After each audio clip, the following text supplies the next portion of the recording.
Cool, welcome back to that one random podcast. I'm Cypher. And I'm Treble. And let's get into it. All right, bruv. So we're going to talk about the Western Empire today. Yeah. So what we're going to talk about is the US-led Western Empire, and is it coming to an end? Oh, yeah. What's your thoughts so far? I think it's going to happen. I think the way that the world's moving towards. Yeah. I think the degeneracy that we're all starting to see is a reflection of the coming collapse. Yeah. I think when you see a lot of the pressure coming from the opposing side or even other countries like your Chinas and stuff, I think the West is in for a rude awakening. Yeah, tough ride. Cool. So what we're going to do now, we're going to play a clip. Yeah. Mm-hmm. All right. And it's actually a few clips put together. Yeah. Where these guys pretty much compare the US, yeah, which includes Western civilization as a whole.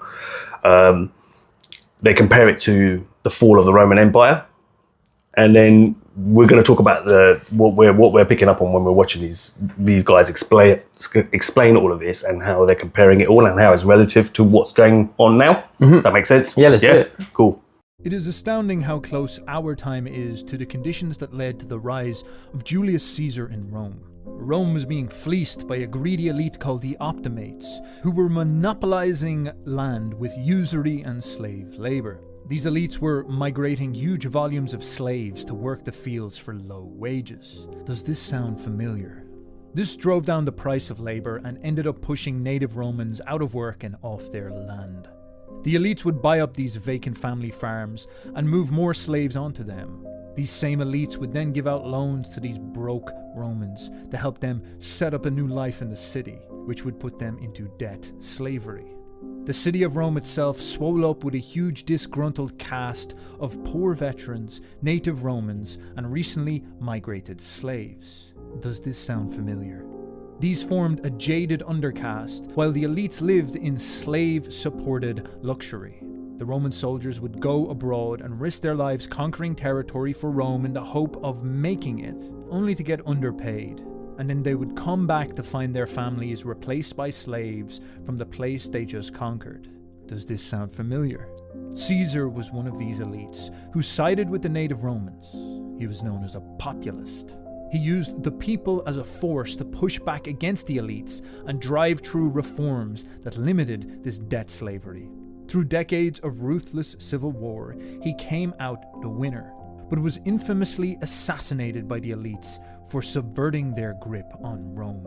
The one thing I find very alarming is how similar today's issues in the United States are to the last few decades leading to the fall of the Roman Empire. Three main factors led to the downfall of the great empire. First, they began to overspend money that they literally didn't have. They began to subsidize things like public entertainments, followed by funding an enormous bureaucracy. And guess what they did to combat this overspending?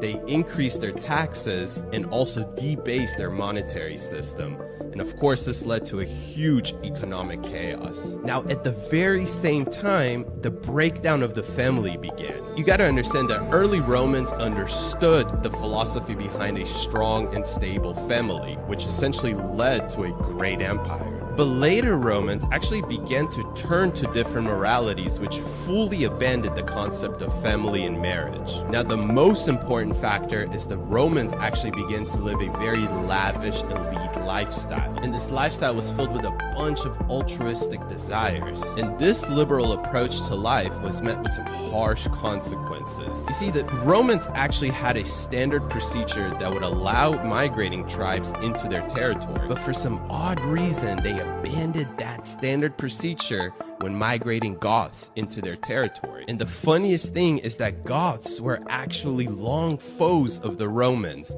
yet altruistic ideology within Romans led to the acceptance of these tribes. And all of that just for the Goths to end up overrunning the Roman Empire, leading to a massive invasion. An economic crisis coupled with society experiencing population decline due to the breakdown of the family led to a weak empire. Instead of screwing the lid back on the cookie jar in time, They broke the lid. They allowed enemies to invade the empire, all due to the loosen up of their immigration policy. And at the end of the day, it was all due to altruistic ideologies. Now, just one question. How similar does this sound to what is happening in the United States today? So what happened with the Roman Empire? Well, Julius Caesar decided that he wanted to go back onto the gold standard. Julius Caesar decided that he wanted to get rid of the usury or the concept of debt because he realized that there was individuals, oligarchs, that were monetizing off of the fractionalization of the currency. But Luke, how was it that these individuals fractionalized the currency back in the day? Well, they would dilute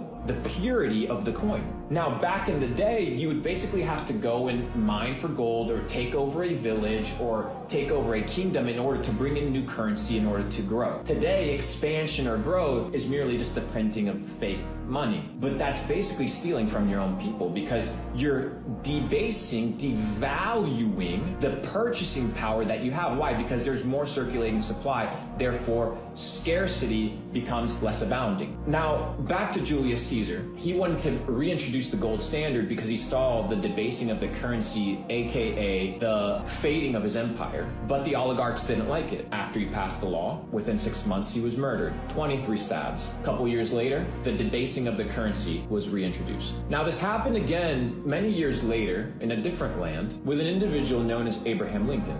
Now, Abraham Lincoln was an interesting individual because he introduced the thesis of freedom for everybody. Now, he also understood that in order to win, he would need to fight for people that were opposing that view. Now, obviously, if you go deep down the rabbit hole, you understand that that war was funded, right? Somebody has to pay the soldiers. The soldiers have to get paid. But if you study history, a very famous and well-off banking dynasty approached Abraham Lincoln and offered to finance his side of the war, his side of the Civil War, for a massive interest rate of over 10%. Abraham Lincoln said, fuck that. He went to issue what he called the greenback dollars. And the greenback dollars was currency that he issued so that he could pay the army. He'd used the governmental power to do what? To get rid of the central banking system that was basically in control of the entire game. Within 6 months, he was murdered. This happened again in history, many years later. As the United States approached the war on communism across the world, from Vietnam to the Koreas, to the South Americas, Cuba, USSR, and so forth, there was an individual known as Kennedy. You've probably heard of this guy.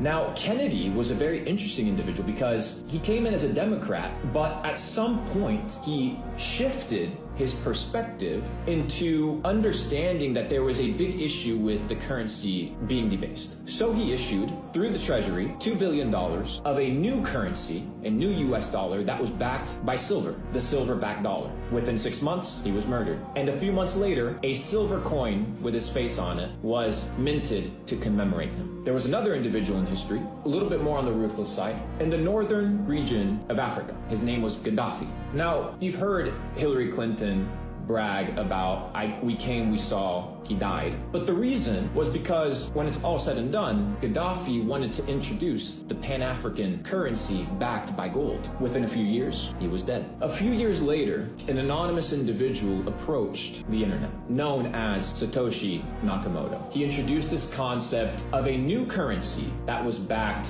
by trust, truth, transparency, and the power of the network. Unlike any other individual that I listed prior that attempted to build something that would compete with the loyal dependence of the dollar was introduced for the first time, and it kind of stuck. And it kind of became cool, and it represented freedom, but there's nobody to murder. There's no single source of leadership, right, that can be directly killed, that can kill this thing in perpetuity. Yeah, it can kill the price. Yeah, you can get rid of F2 pool, and you can do some crazy shit. Yeah, for sure. But one Bitcoin is still one Bitcoin. Okay, so there was a lot there in that clip, right? And that can feel a bit overwhelming sometimes because there's a lot of information there that we probably don't understand if you're not a financial expert as well, especially when they're talking about debasing of currencies. I'm guessing they're referring to like the de-dollarization of the dollar and things like that, comparing the things together. So from just to put some context to in terms of America and its debt situation, its national debt, apparently their national debt is currently at $34.86 trillion.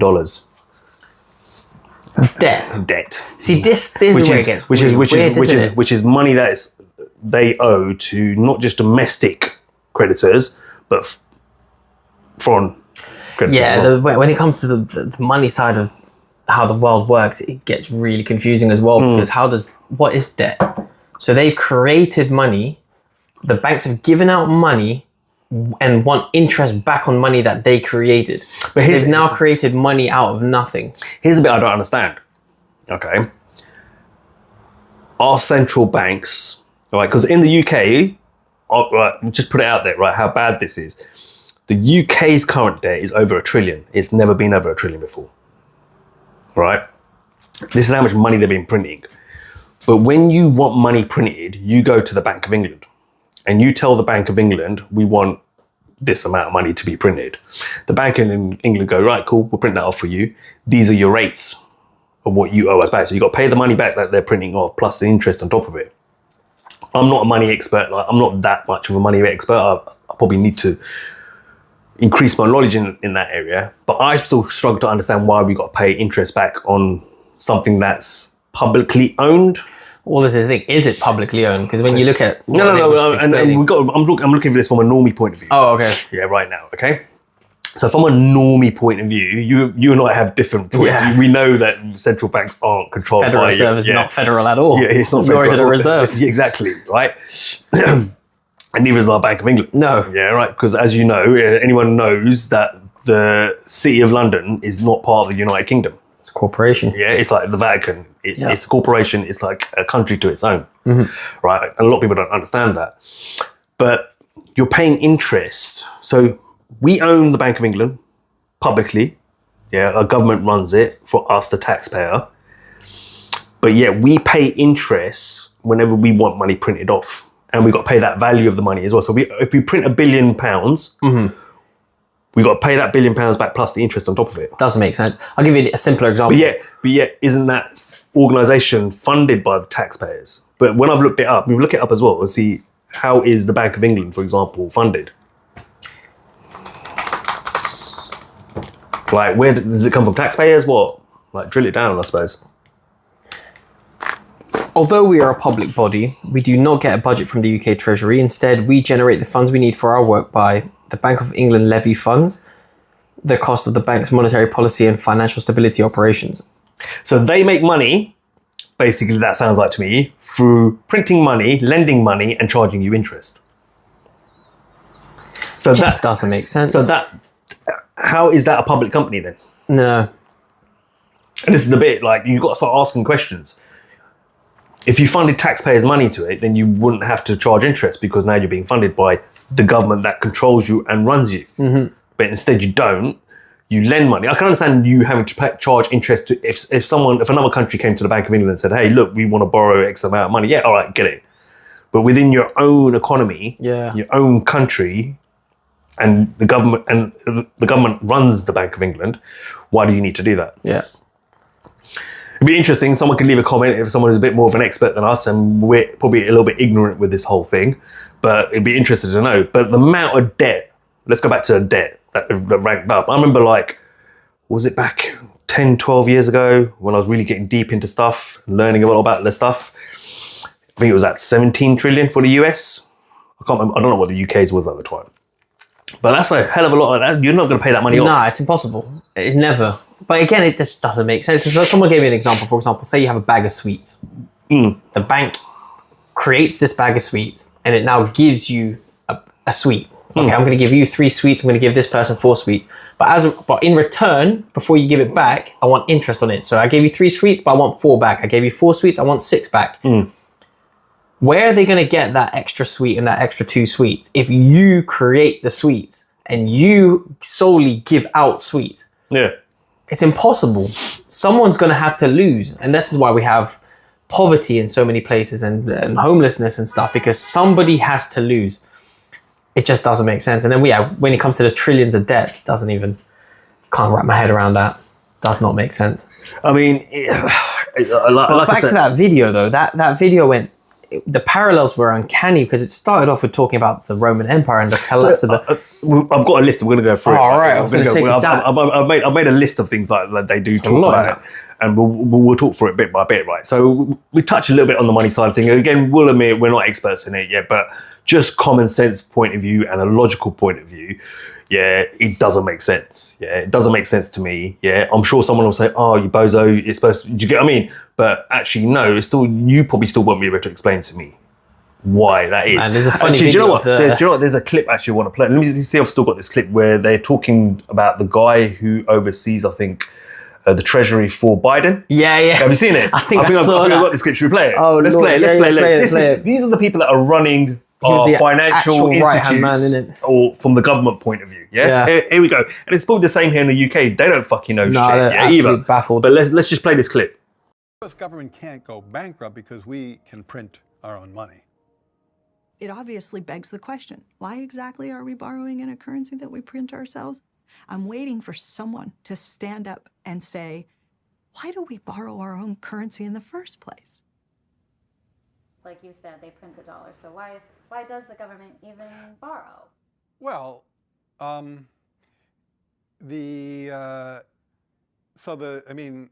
again, some of this stuff gets, some of the language that some of the language and concepts are just confusing. I mean, the government definitely prints money, and it definitely lends that money, which is why the government definitely prints money, and then it lends that money by selling bonds. Is that what they do? They sell bonds. Yeah, they sell bonds, right? Because they sell bonds and people buy the bonds and lend them the money. Yeah. So a lot of times, at least to my ear with MMT, the language and the concepts can be kind of unnecessarily confusing, but there is no question that the government prints money and then it uses that money to I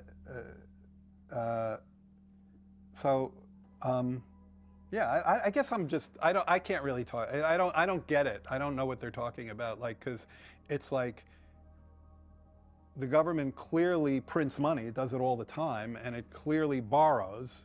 Otherwise, we wouldn't be having this debt and deficit conversation. So I don't think there's anything confusing there. So again, right, that's the guy who looks after the treasury or the financial division, or whatever it is for Biden, right? And he can't even explain to you. This is the man that runs the show in that area, that department, and he can't even explain to you why we pay interest and things like that, and even print or interest on money that our own currency. He just said a whole bunch of nothing. Like, he couldn't even explain that. Either he knows how it really works, but he can't really reveal it. Yeah. Or he genuinely is an idiot. He genuinely is an idiot. And to be fair, most politicians probably fall into that second category. Which is idiots, yeah. But man, if you've got ears to hear and eyes to see, and you just witness that, this is the level of politicians that run the free world. That we're talking about the Western civilization earlier at the beginning. This is what I'm about, the collapse. Well, these are the people that are in charge of this civilization. Running a country is like running a Fortune 500 or Fortune 100 for sure company, right? It's a business as well, right? You got to run it like a business. You got to have accounts. You got to see where the money is and where you need to put money, where you need to take money out of, where you're wasting it. Do you know what I mean? Same thing, right? And it's the same way you run a country, okay? To a degree, from a financial point of view, yeah? So everyone gets benefit. Everyone's looked after. Taxpayers get what they're supposed to be getting back in return. But then you've got numpties who've never probably run a seat or run a company or successfully run a company. Do you know what I mean? Yeah. Rishi's probably the most knowledgeable person in there when it probably comes to money, because the guy's worth God knows how much. Yeah. So, but then his interest isn't for the people. But then yeah, exactly. Yeah, he's sorting out his mates and himself, right? So whatever laws he's putting in place, when I'm done with this prime minister stuff, I'm sorted. We're making money. Yeah, me and my family are making money. Forget the rest of you. Yeah. So you got that video of him saying he's got no working class friends? No, I haven't got that, but I would have played that. But yeah, I'm getting. But I would expect that from him. Yeah. The guy went. Where did he go to? Harrow, and then he went to Harrow, and then I don't know if he went to Eton. He might afterwards. I think he went friends from Eton. I think he went to Harrow and then went to Eton or something like that. But he still comes from a rich, lavish lifestyle. Do you know what I mean? He's born with a silver spoon in his mouth. He doesn't know shit. He's complete. They're all disconnected. None of them not a chance. are Not closest to what real life is. Yeah. But again, they don't understand and they can't explain. And then we're sitting there saying that, well, we don't understand these things. That's what the politicians are for there. But the politicians don't know what they're doing. So at what point do you now take a stand as a public when you're hearing things like that and say, hold on, what are your qualifications to be running that department or running this? Yeah. Why are you, Mr. President or Mr. Prime Minister, putting this person in charge? Let's do a little bit of a search on them. Well, they've not been very successful in their business life, have they? Or their business career, or that end of. Do you know what I mean? Why we don't question it, we just accept it, and then we complain and moan and groan, but we don't look into the details. And so, but that just shows, like, from an economic standpoint, when you look at the amount of debt we've got, we're fucked because we're in debt with our own central banks. We'll be in debt with obviously the World Bank as well, IMF, etc. Yeah, you're never going to pay that back. So these institutes ultimately own you. It'll be interesting when we do our episode on Ukraine, because that's going to get interesting, how that breaks down. But they control and own us. That means they own your politicians. They're dictating to your politicians what to do. Yeah, that's how the IMF work as well, right? International Monetary Fund, right? That's how they work. They do a deal with you and they say, well, you got to do X, Y, and Z, and they actually dictate how you're going to run your country and whether you're going to go to war with someone, whether you're not going to go to war with someone, and say, that's what you're going to do. You're going to go kick off with this lot. If we're going to give you this $1 trillion here, then you're going to go and do this over there because it serves our interests, our financial interests and investments. Oh, okay, fine. We agree to that. So where do you see this all going towards then? It's going to look, inflation's getting worse, right? Okay, I've got a clip, right, from Sky News where they talk about how inflation is actually probably at 20%. I've been saying this since day dot. No one's listened to me. They keep saying these numbers of 6, 7, 8, 9, 10. No, it's at about 20%. Look at the price of your food. My salary was a pretty decent salary a while ago. Now I'm even like struggling with it a little bit. Like, can everything cost so much? So I can only imagine what someone on minimum wage with a family is going through. Yeah, it's really tough. Yeah, and it's only going to get worse. The whole idea is they're going to push it to the point where the economy is going to collapse. The global economy is going to collapse. But how do you see the collapse going to happen? Do you see it as they move it into a digital currency and then the internet shuts off? Do you see the pound going to zero? Multiple things have to happen before that. You need war, first of all. A civil war, apocalypse kind of style event. You need a World War III. World War III. How do you see That's why the they're pushing it hard. Do you think it's going to be between countries, or is it going to be more like a jihad religious war? I think it's going to be a combination of a lot of things. Shit. I think it's going to be Ukraine, Russia is going to be a center point. That'll be Europe versus Russia and their allies. And then on the flip side, you're going to have China versus Taiwan. Yeah, because Taiwan control 85% of the microchips in the world. And who doesn't want to control that? The US don't want that falling into the hands of China. That's going to kick off there. We've already got Israel versus, Hamas or Palestine, whatever you want to call it, going on. There's Islamic states around there. They're going to kick off. Yeah, Iran's already ready to go and itching, but they're all shitting it of Iran because people are Western media is underplaying how dangerous Iran is and how technically advanced they are. Yeah, that's true. Yeah, they're not playing, man. That's why the US has told Israel, do not kick off with Iran, because they don't want to mess with them to a degree. Yeah, but it's going to kick off. And then everyone's got to pick a side, or you're going to turn around and say, oh, we're neutral, we're not getting involved. Leave us out of it. But even then, playing the neutral card, you kind of become an enemy to both in a way. No, you're just not allowed to get involved. But then if one group ventures into your country, you can't really say, well, get out. And the other one ventures. Yeah, I don't know how it actually works, but they just don't get involved with it. They're completely neutral to Yeah, but then like from the people level, I think there's a quote that says, if you're neutral, then you chose the side of the oppressor or something like that. Yep. And I think a lot of the public will stand up. You see it now where people are literally waving flags representing. I think it's more the case of, if you're neutral, you're going to end up going whatever wins the war at the end of it.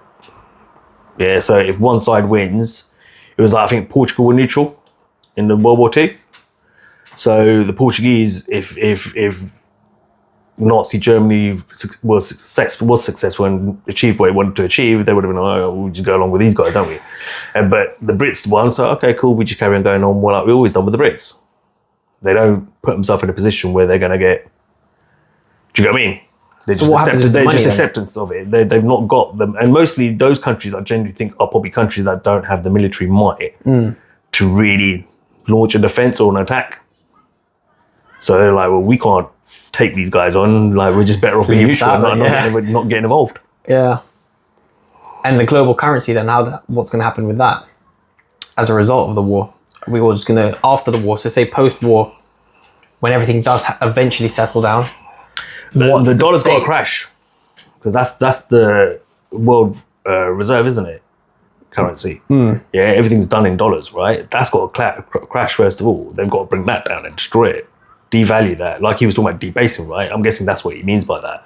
Okay, you got to totally destroy that, crash it, yeah, crash the economy, and then when everyone's like, oh my god, I can't feed myself. Oh my god, how am I going to, all that sort of stuff start happening, and the people start fucking. There's anarchy on the roads and the streets, and people are at each other's throats just to feed themselves, and robbing each other blind, and saying you got to do something. Yeah, we got the idea for you. Bing bong, here you go.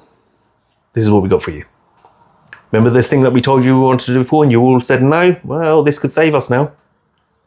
And when you're desperate, what are you going to do? You're going to sign the dotted line. You're not even going to read the terms and conditions. That's always the case, isn't it?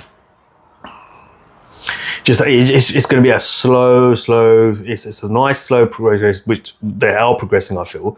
You remember, right? Okay, they're going to bring in. We already know the digital IDs are on their way, right? CBDCs are on their way. Microchipping has already started. It started years ago. Look at Sweden. Near enough, I think everyone in Sweden sounds like they've got a microchip already in their hands. Yeah. Right? Some have got two.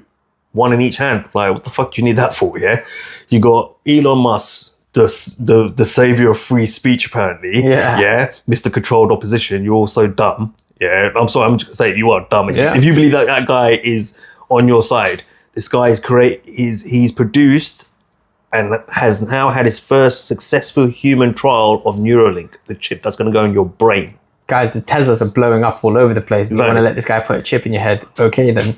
Good luck with that. Yeah, good luck with that. Yeah, and you actually believe this is a guy that's for freedom of speech and all that shit.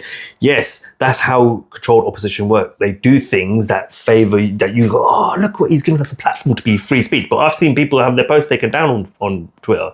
So is it free speech? Yeah, it's just one topic you can't really talk about, isn't it? The country beginning with I.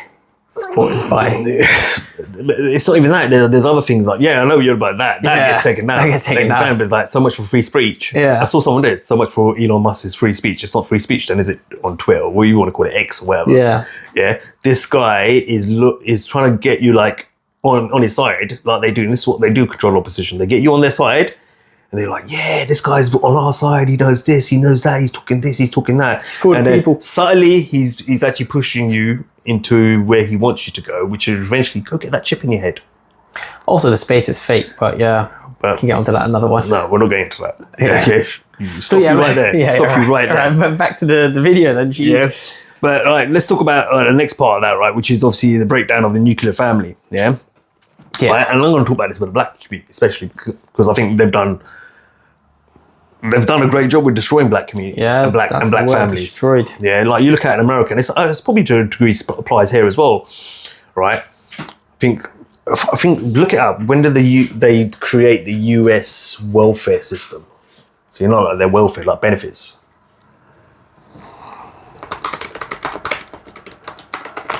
It's interesting. I think it's 1930 something. 1935. There you go. August 14, President Roosevelt.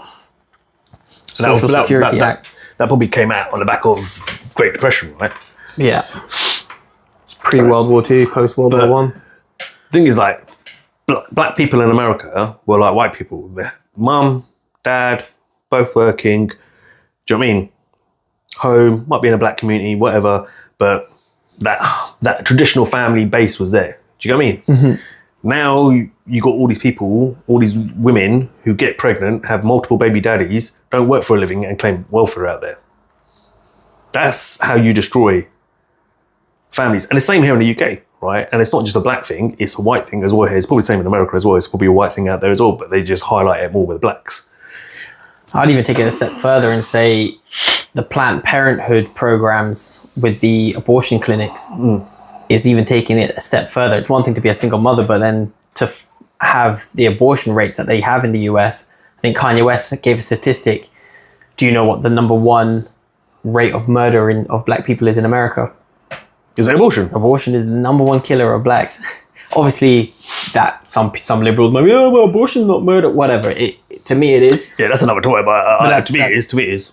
I don't care what anyone But that says. was the number one rate of abortions in America, and people don't see that though. People think, oh, black on black crime, or you know what we're talking about, mental health being the number one for men. The number one killer of black people in America is abortion.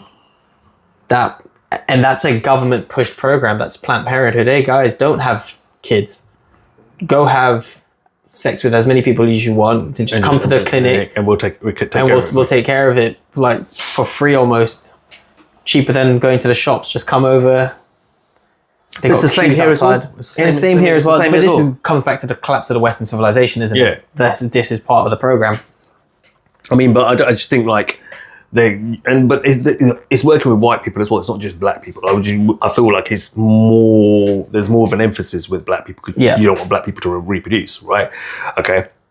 But it's happening with white people as well. Go get a job, be that girl, be the boss babe, and all that sort of stuff. You don't need a man. Different approach, but then they get to outcome. And then they get to 40 years old, and then they turn around and they get to 40 years old, and I'm lonely. I want to find a man. Oh, where are all the good men at? And you've seen all this shit. Yeah. You probably seen it as much as I have. And All it's they've like got is their cat. It's like all you got is cat. Enjoy love. Yeah, you're at your prime. No one wants you no more. And the rich, successful guy that you want that matches your success, he don't want you. He wants some young hot babe. Yeah, who he can look after. Yeah, and you could say you could call it manipulation, whatever it is. But you know what? I think most of the younger women probably are looking for that kind of figure, and they're gonna appreciate it more than you. Yeah, whereas you're going to be this bitter, sour woman who's out of her prime, now searching for Plan B because Plan A clearly didn't work. And which man wants to be Plan B for any woman, unless you're desperate, right? So, I mean, I think they've done a great job in destroying the family and stuff. I mean, the next bit is obviously going to be controversial. Wait. So, what's the ultimate goal with destroying the family then? It's another way of depopulizing the world. The depopulation agenda, isn't it? Yeah. Shit. Why kill them when they kill themselves? It's how you depopulize the world, isn't it? I guess that's also linked into the alphabet soup. Remember, everyone needs to understand, yes, they want to reduce the world's population, yeah? Even you climate change freaks, are talking about depopulation because you say human beings are the problem and we produce all the emissions in this world and carbon emissions and stuff, right? Because of our demand we create for meat and all this sort of stuff, and the cars we drive and the planes we fly in and all that sort of stuff, right? Here, Kamala talk about it, the climate anxiety. No. So people in today's generation have something called climate anxiety, where they're so worried about the future and the state of the Earth situation that they're not even going to have kids anymore. As a result, and obviously just links into the whole depopulation. But it's a way of my point was getting at was there's multiple ways to depopulize the world. Yeah. All right? Stop reproduction is a very big one. Close the tap, right? Everyone thought it was going to be that jabby thing, a couple of years ago. It will play its part, and though medication and stuff like will play its part, chemtrails and disease will play its part, war will play its part, economics will play its part in terms of starvation, which we're seeing. We've got more food banks here in the UK than we do McDonald's restaurants. That says it all. Yeah. Really? Yeah. Well, I don't know what the actual number is, but there's more. Yeah, apparently there's more food banks here in the UK than there are McDonald's restaurants. And there's a lot of McDonald's restaurants in the UK. I was going to say. You know what I'm saying, bruv? So, that says it all to you, yeah? There's going to be loads of ways of doing that. And one of them is obviously telling people to stop reproducing. Like, when you talk about Planned Parenthood, we're going to have to do another episode. Yeah, because that's a whole other... What they do with the aborted babies that's another thing which they got exposed for quite a while ago, and I've got some clips that we can use for that. Some part of the medics kind of... We're definitely going to get kicked off YouTube. That's right. We are on Rumble and Spotify, but we're not on YouTube. We're treading a thin ice at the moment, man. Very thin ice. Couple strikes My already. pedigree chums, you are red, as Bricktop would say in Snatch. I think it was. But they're definitely trying to get rid of us. But look, in the day, it's another form of depopulizing the world, isn't it? Yeah. having a more controllable, smaller and controllable, easily controllable population. But this is only something that's happening really in the West, because you can look at, say, Middle Eastern or even... But they do it different over there, right? So, for example, look at Iraq, right? Okay, so what did they use in Iraq? What type of weapons were they using? They were using uranium-tipped missiles. Shit. But when that explodes, sound good, does when it? it explodes, the uranium, when this explodes, the bomb lands and it blows up, that uranium stays within the atmosphere, I believe, for 10 years. Now, in Iraq, before the Iraq War, from what I understand, there was like a 10-15% birth defect percentage. That reversed. It is now like something like 85% birth defects because of that uranium that's floating around in there, within their atmosphere, in their country. And what's that creating? Birth defects and stuff like that? Yeah. And even soldiers who came back from like the Western soldiers, US, UK soldiers, some of them have felt the effects of that. But will this tie in with, I'm not sure if we're going to go into it on today's episode, but with the mass migration, where we're talking about... We're going to talk about migration in a minute. Because obviously, if the natives in the country are choosing to not reproduce, for whatever reasons, whether that be career-focused or climate anxiety, but then the mass migration of economic migrants coming in have a background where it's wanted to have, say, 4+ kids. We'll go into it. All right. Yeah. So the next one we're going to go into is obviously he talked about the liberal lifestyle. Yeah. So LGBTQ, whatever it is. Well, this is the thing. That's another way of just not reproducing, isn't it? Let's talk about. So we talk about that point. Yeah. Let's mention a few things there. Women's liberation. Yeah. Hookup culture. Education system. Yeah. Look at the rioting and mass shoplifting that's going on in countries, even here to a degree. Yeah, we're seeing it. Like some I've seen videos here, and it's happening in America too. It was a riot just in Leeds just the other week, isn't it? No, but that was obviously over something else. But I'm talking about actually shoplifting riots. Oh, okay. Where you're actually Looting 20 of the you and stores. you're looting the store. Shit. Yeah, and literally I saw videos. Lawless. I've seen videos here. Where the Sainsbury's worker at that local shop was trying to shut the door, and these guys are like, they pull it open, they just walk in, take what they want, walk out. 10, 20 of them. These kids, and it was the same in America. They just run in, grab what they want, run out. That's the thing. Most of them are And just kids. nothing happens to them. Nope. But there's adults involved in this as well. Of course. Yeah, and it's turning into a crime. It's now there's people at the top of it, gangsters, mobsters, who are hiring these and paying these guys. Don't worry, we'll get you out of jail if you get caught. We'll bail you out. Don't worry about it. Nothing's gonna happen. Go in there and steal all this shit, this designer wear, and come back. I saw a clip today. I think it was here. Somewhere up north, I think it's on. I wish I downloaded it now.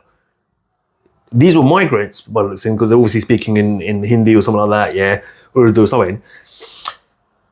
They're nicking all the booze off the shelf, like the whiskeys and all that stuff. The security guys are right there, and I'm like, yo, like these are 3 skinny guys.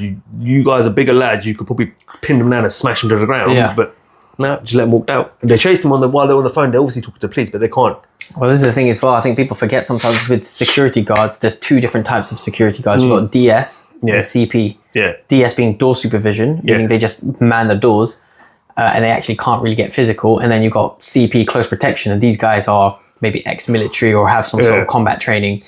And most security guards in your shops and stuff are just door supervision. They're just there as a visual deterrent. Maybe ask you, please, can you leave the store? Yeah. But when shit hits the fan, most of them aren't actually trained to get involved. Which is there again, you know, who's actually policing the situation. Do you know what I mean? So like you look at that sort of stuff, and then you look at the hookup culture. Yeah, like we've fallen into, you know, a country, not just the UK, but again, applies to the US, any Western country, of this, we've fallen into degeneracy. It is degenerate. It's degenerate behaviour. Yeah, no disrespect. Like I said to you, I've got no problem if you're a trans man, trans woman, or you want to do that. I've got no problem if you're gay, lesbian, bisexual, whatever. Yeah, right. We're both from the ethnic minority. If you're white, black, or brown, as long as you're living your life right, you're not fucking hurting anyone else. Cool. God bless you. Enjoy your life the way you want to enjoy it, right? But come on, when you're having parades and people have got their dicks hanging out, walking butt naked, wild. That's wild. Do you know what I mean? Full on gimp suits with a gag ball in their mouth. when you're doing shit like that, actually, you know what? I'm going to play a clip. And they're just playing with the kid. We're here. We're definitely, this is definitely not going to. This is not going to stay up on YouTube. I'm telling you now. Bruv. Yeah, right. But I'm going to play another clip now. Yeah, all right. Because you just jogged my memory, right? As we're on this part of the topic, which is the degeneracy of our culture and our population. Now, I'm going to play this, and it's all in one kind of clip. And you probably have already seen this where I've clipped this from. But it's just to give you, the audience, an idea. If we put it all together, how bad does it look? Yeah. You got a toilet? You got a bathtub? Yeah. I got fucking jugs of piss. I got piss.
So that clip, obviously, you got that from somewhere. You might have seen that before as well. But when you put it all together like that and you group it, that paints the picture of the degenerate society we live within.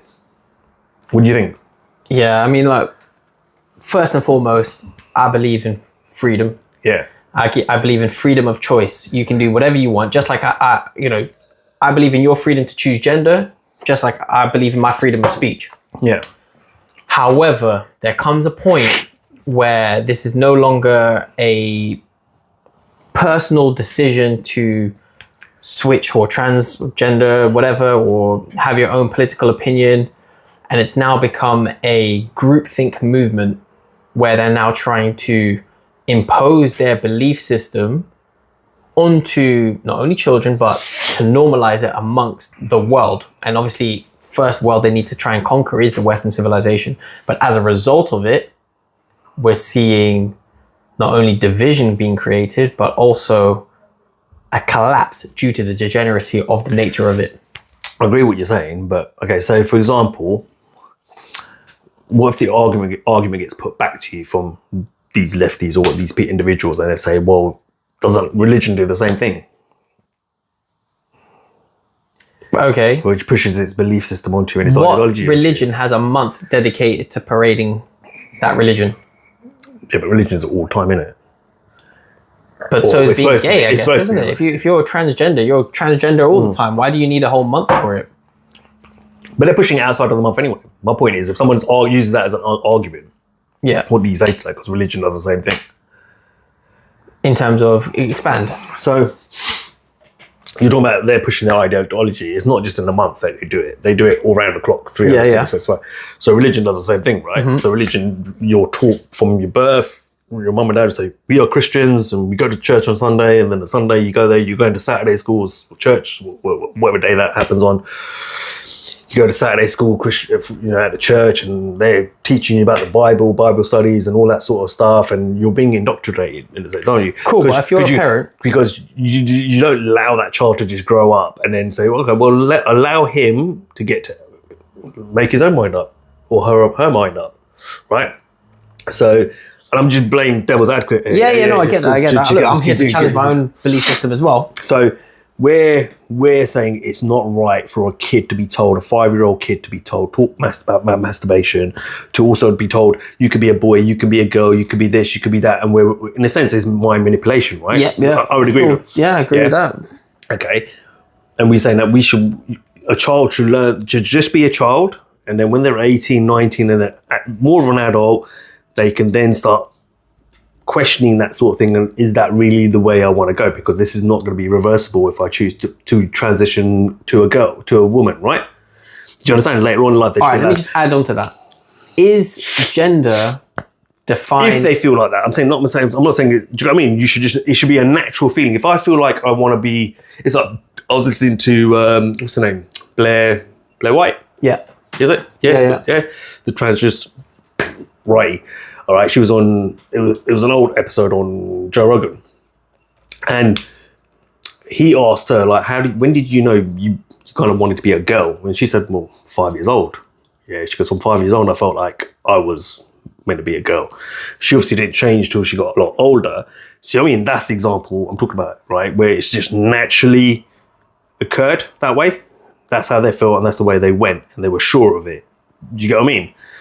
Whereas right now, it's like you're trying to manipulate them at the moment which is what essentially is going on, right? You could be a boy, you could be a girl, and all that sort of stuff. Yeah. You're what's the word we're looking? You're implanting thoughts that might not actually exist, and the child is not actually confusing them. You're just confusing, but now you're do you know what I mean? You're planting that idea. You're planting that idea in their head. When it was never a thing. It never existed. Yeah. Whereas someone like Blair White, it did. But even Blair admits that it stems from a mental illness of gender dysmorphia, where she, just like how anorexia, for example, is a form of mental health issue. Mm-hmm. Same with her wanting to or needing to transition was a result of a mental illness. That's her words, and that's understandable from that perspective.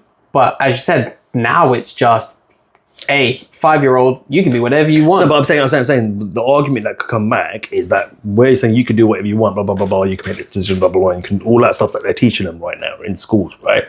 Okay, and then when you're having that debate with what you just said now, and I agree with you, don't get me wrong, this is what I don't agree. I'm just trying to play devil's advocate. Yeah, what would come back and what would you say with what comes back is that, well, why don't we do that with religion? Why from birth or from when a child can start speaking and understanding a little bit, you're starting to teach them a religion. All right, let me ask you this then. And why can't they just naturally go through their life? And then when if they get to a point where they say, actually, Mum and Dad, I agree with you, I am a Muslim.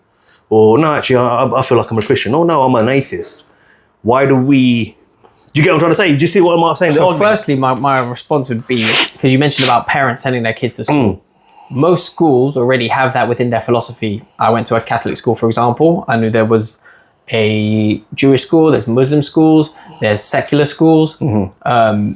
There's more like science-based, atheist kind of vibes, community colleges, etc. Mm-hmm. You go into these institutions with already the perceived knowledge of where their morals stand. Mm-hmm. When it comes to gender at the moment, this is now falling into the science category. Mm-hmm. And it's being taught as part of curriculum. It's now being a government objective to push this. Religion's not a government objective. Governments aren't pushing this pushing religion, for example.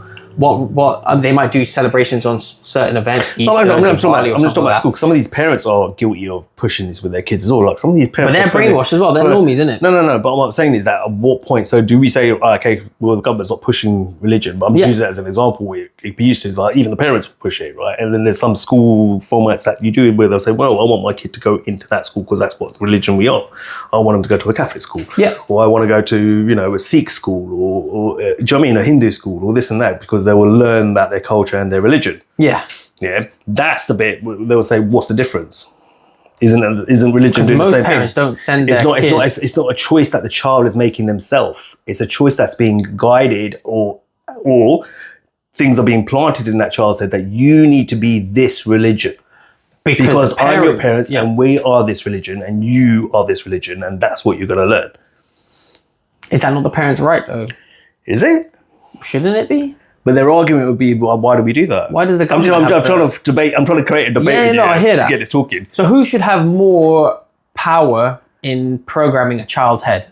a parent? A parent, yeah. Or the government? Of course. Okay, but then in some instances, if some a parent parents wants to send their kid to a Catholic school, for example, because they believe the Catholic, obviously when you look at the Catholic Church, it's a whole other question, but fundamentally the Catholic faith is trying to give you respect and family and community, etc., etc.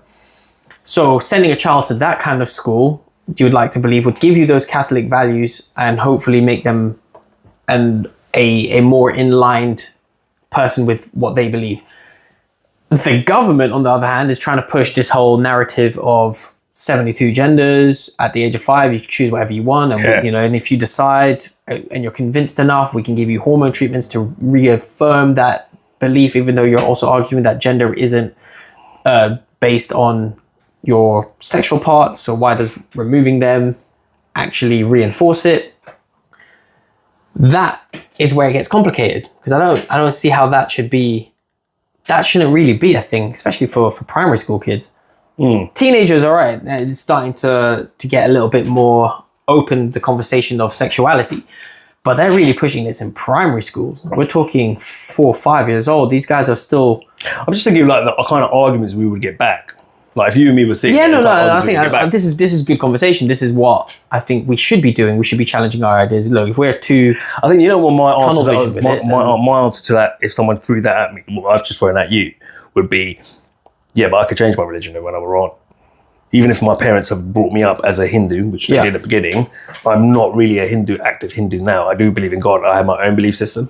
There you go as well. I can change it.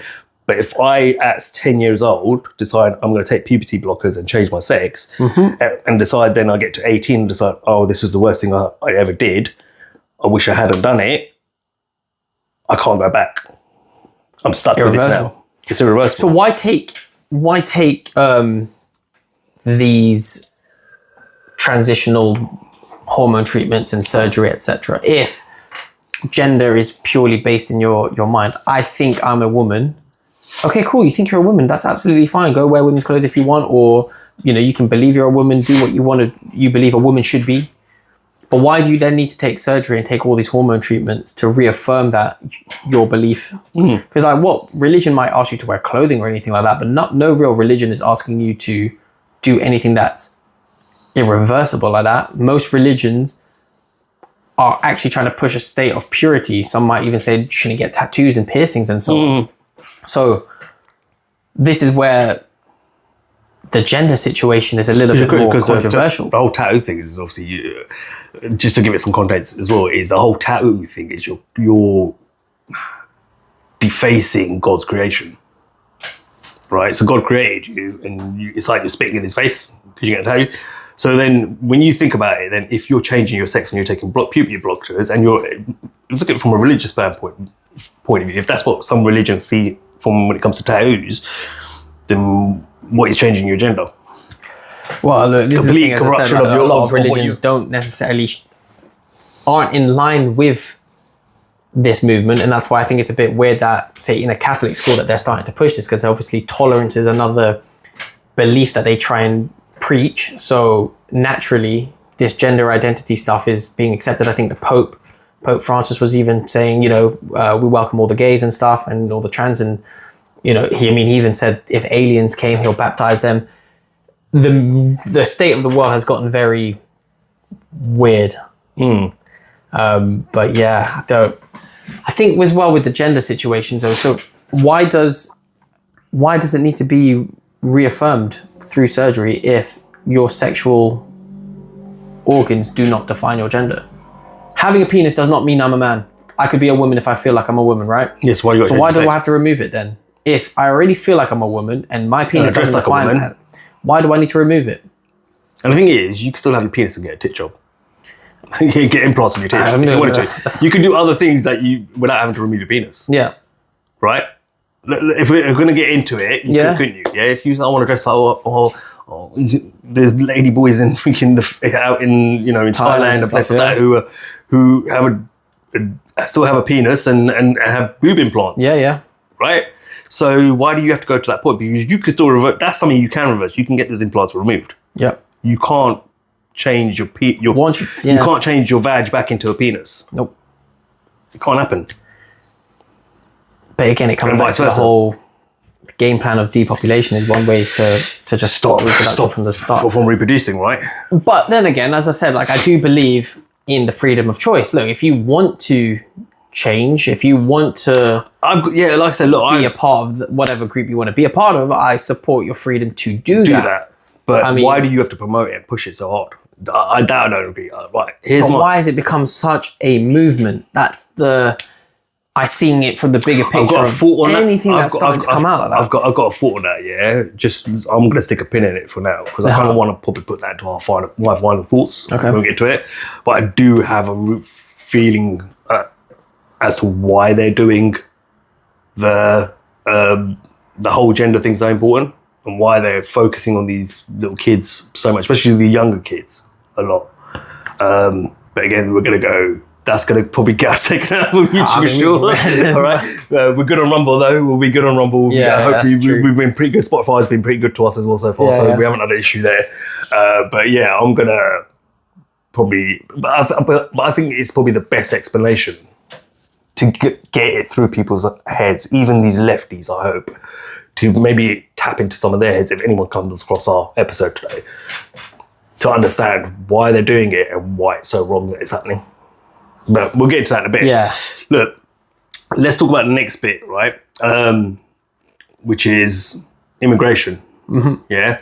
So I'm going to play Nigel Farage's video. You might have seen that one as well with the young lady in the crowd, but we'll play it. It's a good one. Yeah. Because the way her face changes when she's all smug when she asks him the question, and then Nigel just...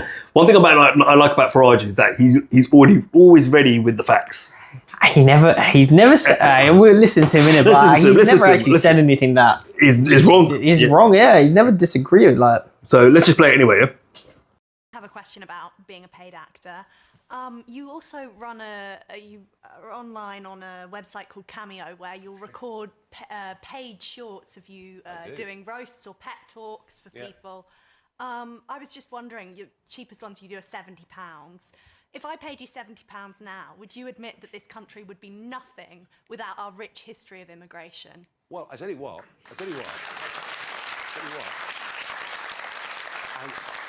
And this is what's gone wrong. Because you talk about immigration, and it ran from after the war up until the millennium at net 30 to 40,000 a year. And yes, it worked. In fact, we had the most successful immigration policies of any country in the whole of Europe. No question. Now, it is so totally out of control. Just think about this. 2.5 million people have come in the last 2 years. You wonder why you can't get a house. You wonder why your rents have gone up 25% in 4 years. You wonder why our infrastructure is struggling. You wonder why we have to build a new house every 2 minutes just to cope with the numbers. And that's the issue. It's now running at numbers that are literally unimaginable and are diminishing the quality of life of everybody in this country. And frankly, this should be the biggest issue of this election. Okay, so that was Nigel Farage. Speaking facts. Like, young girl who was very smug at the beginning of that. That was actually quite funny. That's the definition of a wokey mind. She was like, yeah. You pay me, if I pay you £70. And then her face just dropped. Yeah. Her face just dropped when he gave those facts. And he's right. It's 100% right. But this is what, You're paying more taxes because you're having to pay for the lifestyles of immigrants, right? Now, a lot of people are going to say to me, well, you're British-born Indian, right? Your grandparents came here. Yeah, but my grandparents didn't sponge off the state. They worked. Yeah, my granddad worked. My grandmama didn't work, but my granddad worked. She stayed at home and looked after the kids, right? They had eight kids in total at the end of it all, yeah? He worked for a living, all right? All my aunts and my uncle grew up and worked. Yeah, they didn't sponge off the benefits. Yeah, so that's the difference. We contributed to this country and the economy. Yeah, we didn't sponge off of it. Yeah, these migrants are coming in right now. They're living off our taxes. They're living in hotels at the moment, bruv. Yeah, which we're paying for. Yep. And you say, no, we need to, the lefties will be like, no, this and that. But then at the same time, you're complaining that your rents are going up, can't find a job, can't buy a house, can't do all that thing. He hit the nail on the head there. Yeah. But you still don't want to listen and you just want to label him as a racist. Yep.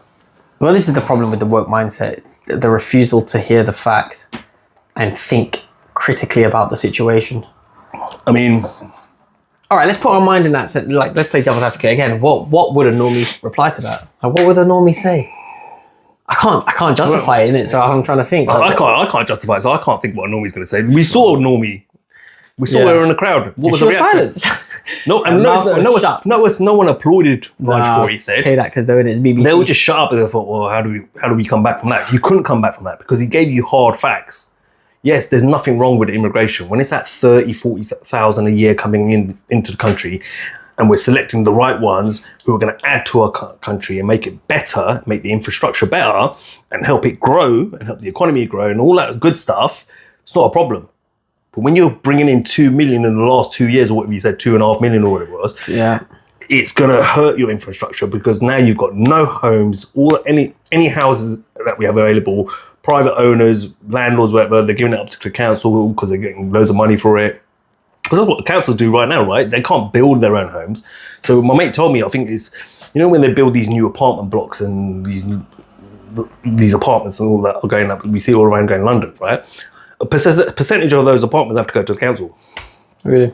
In order to say, if you want to build here and you want this, and you want our permission, you need to give us 30% of your apartments.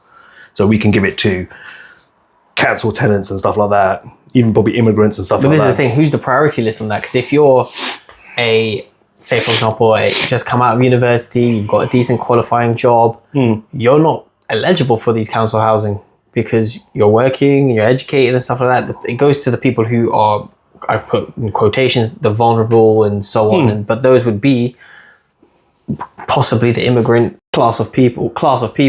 Yeah. And so the housing situation, and then of course you say 30% is going to be for the council, but then the rest of that, you're talking what, £350,000 for a studio flat? It's not reasonable for the majority of people. So it's mad, like, but then again, they're kind of, when you're looking at it, right, they don't want people to own homes anyway. No. Let's be honest, they don't want anyone owning a home. They want all the big corporations to own the homes, and we're paying rent to them. So it's all going in the direction that they want it to go. So yeah, bringing in those immigrants is probably helping their cause and their agenda. Where we can't afford a house, you can't afford to buy your own home, you can't afford a mortgage.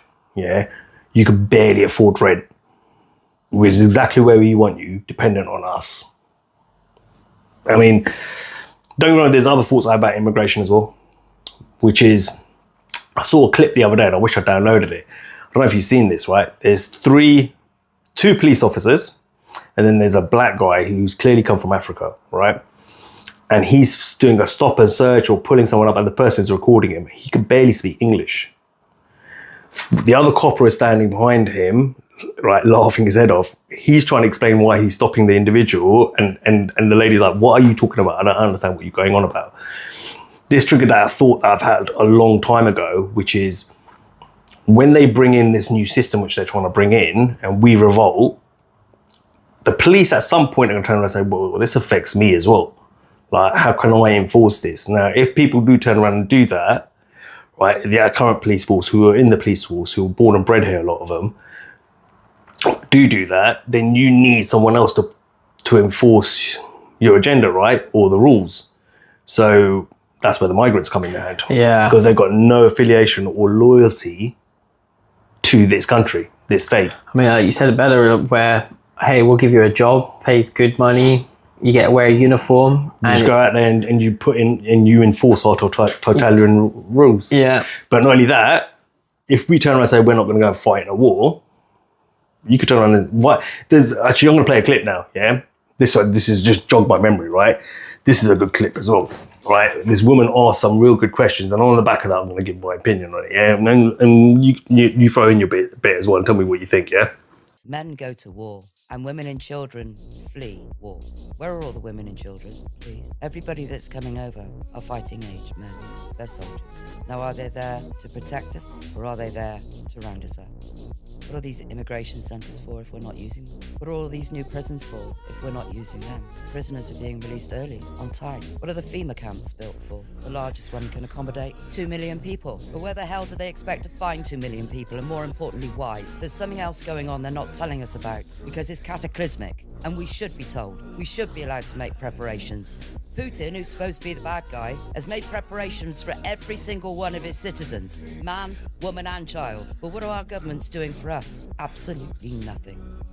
Do you want to know what immigration is really all about? Ask them, because they're working with the SAS. They're working with our military. They are soldiers. That's my view. Why is it that our own veterans are living on the streets? Why our own people are living on the streets? And yet these people can come over and live in hotels and get £175 a week. That's more than our unemployed get, because they're on the payroll. There is something being planned, and it's not good. Not good at all for any of us. We're not given a choice. And I said before, where are all the women and children? Men go to war. Women and children flee war. Why are they coming here? There's no war here. Why aren't they fighting for their own countries? Why are they coming here? And why are we accommodating them when we're not even accommodating our own people? So like I just said, right, policing your own population, fighting a war potentially, yeah, and it could be a civil war where these guys are being recruited and brought in to handle us. If we all 68 million in this country decide saying, no, we're not having it anymore. What do you think? Yeah, it's alarming.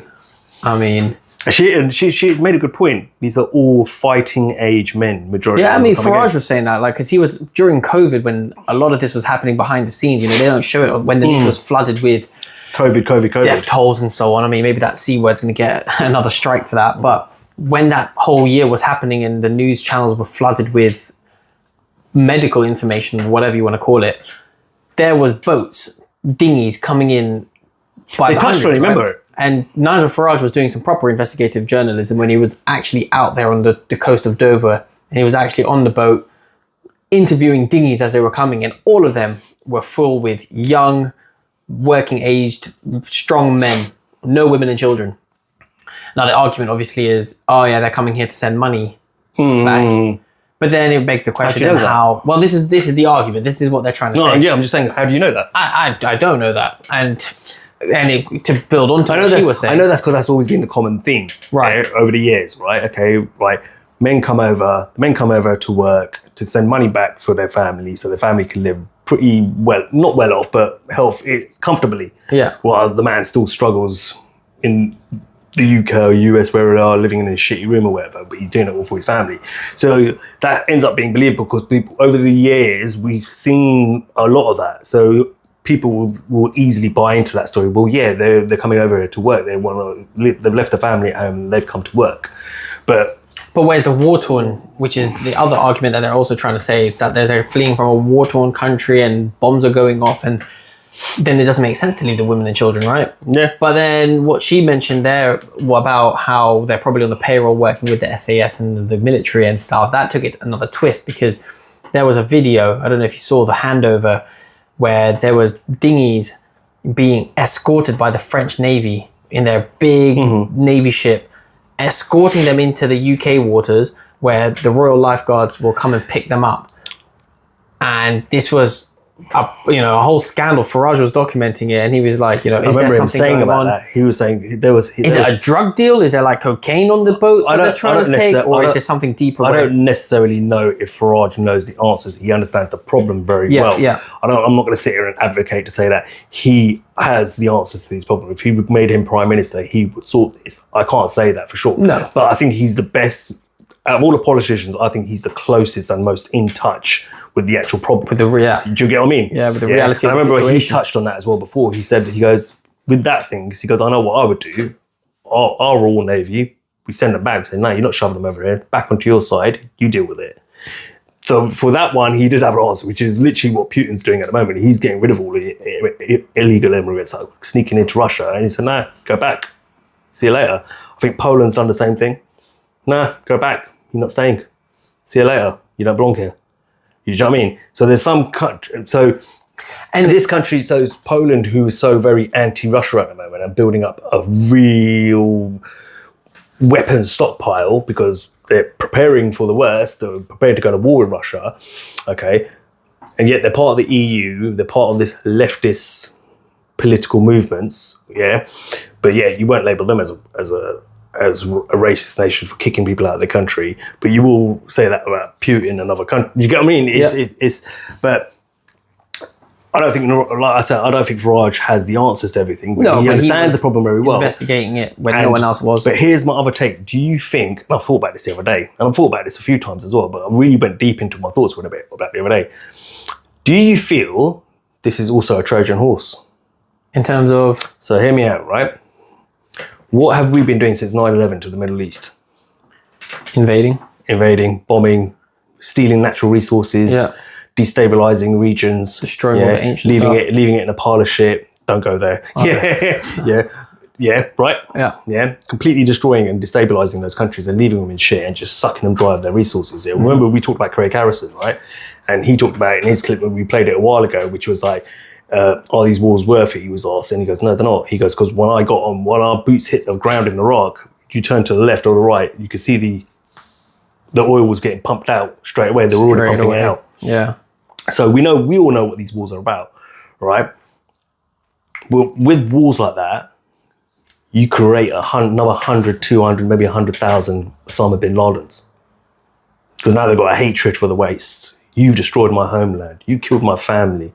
You've done this. Yeah, all right. I'm not an advocate for Saddam Hussein. Yeah, right. Yeah, he may have been a very evil guy. Yeah, but then again, I don't trust Western media, so I don't know the ins and outs and details of it. Right, and actually, funny, we'll play a clip on that as well in a minute. But do you feel like these guys are like, there might be a group that's come together and they said, you know what, let's infiltrate their fucking countries now and fuck them up? Do you think there's possibly a movement like that going on? Do you know what I mean by Trojan horse? Trojan horse coming in. Let's destabilize your country now. Let's fuck your country up. Let's take over it. Let's declare war on you within your own borders. I can see that happening. However, the question would be, is who's the organizer of it all? Because she's arguing that the SAS, the secret or the special air service of the military is organizing this and they're involved in it. What I'm saying is, right, so we just look at Osama bin Laden, right? Osama bin Laden was funded, trained by the CIA. Yeah, CIA trained him.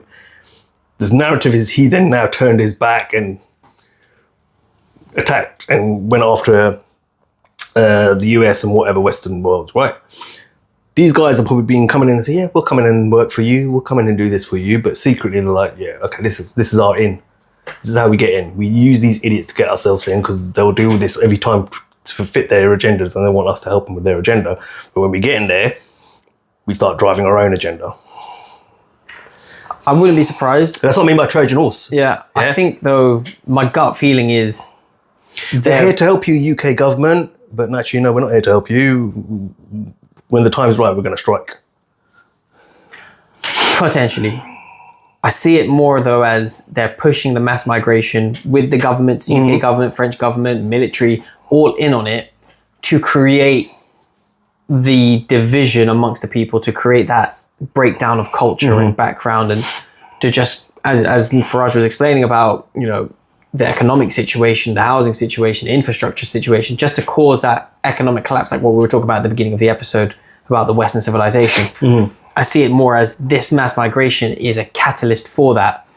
Whether they then turn into a terrorist organization to turn their backs and unite and go against the people, that could be. So let me give you an example. Right? So when they invaded Libya, we didn't invade Libya, it was rebel forces apparently. They freed 700 prisoners of war. Now, Gaddafi, when he was still alive, he was questioned by the BBC about this. And they said, but you've got 700 men locked up and blah, blah, blah. And they were trying to make it out like it's a human rights violation. He goes, who are these people you have locked up? He goes, they're Al-Qaeda. They're trying to infiltrate my country. I'm not having it. The Al-Qaeda. You can see the Al-Qaeda, Al-Qaeda. He goes, that's what they are. Then, when they finally got Gaddafi out of the way, they released those 700 soldiers, who then joined the rebel forces who were already in Libya, who then went to Syria, and became the level. And I remember David Cameron saying this in Parliament, who went on, became the rebel forces against Syria, and what's his name, Assad over there. And then that rebel force went on to become ISIS. So even though ISIS, in my opinion, and Al-Qaeda are funded and run by our Western government, we all know that, right? Well, those who are awake and alert already know that, yeah? But at the same time, when you're someone like, when you're a kid and your family's been killed, and then someone comes to you and goes, join us, let's go to the UK. What am I going to do there? We're going to get them back. But first we need to infiltrate. Shit, that's a real conspiracy now, isn't it? I wouldn't be surprised though. I think everything's never what it seems. And I think the theory that it could be a bit more sinister, look man, we've been breaking down how evil this whole thing, this whole society, what's going on, the human history timeline, how evil it has been. I wouldn't be surprised if there was sinister motives behind even something like a migration policy. I wouldn't be surprised. Cool. All right. So we're going to move on to another bit. It's a question, yeah? I think we're both going to be on the same page with this, yeah? Will there be civil war in America?